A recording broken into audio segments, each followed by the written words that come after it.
প্রতি মাসে 10 লক্ষ টাকা কশ্যপ নিচ্ছেন কলকাতার অভিনেত্রী শ্রাবন্তী চ্যাটার্জি তার প্রাক্তন স্বামীর কাছ থেকে। শ্রাবন্তী চ্যাটার্জির সঙ্গে পুনরায় সংসার করার দাবি করেন তৃতীয় স্বামী রোশন সিং,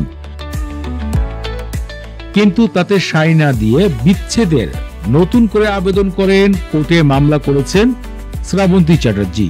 শুধু তাই নয়, 2021 সালের সেপ্টেম্বর মাসে কশ্যপ বাবদ প্রতি মাসে 7 লক্ষ রুপি, যা বাংলা টাকায় প্রায় 10 লক্ষ টাকার কাছাকাছি অর্থ দাবি করেছিলেন এই অভিনেত্রী। কিন্তু এ সময় এই মামলাটি সরকারিভাবে আদালত থেকে স্থগিত করে দেওয়া হয়।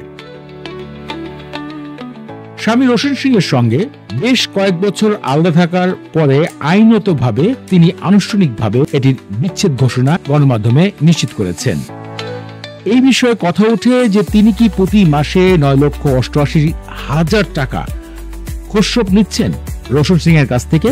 এ বিষয়ে শ্রাবন্তী চ্যাটার্জির আইন বিষয়ক লোক গণমাধ্যমকে জানিয়েছেন এটা সম্পূর্ণ গুঞ্জন, এরকম কোনো কিছুই হয়নি, বরং মাত্র 6 মাসের সংসার করেই শ্রাবন্তী চ্যাটার্জি তার তৃতীয় স্বামী রোশনকে ত্যাগ করে দেয়। তাদের ভিতরে আসলে ওইভাবে কোনো ধরনের সম্পর্কই টিকে নেই, টাকার কথা তো দূরে।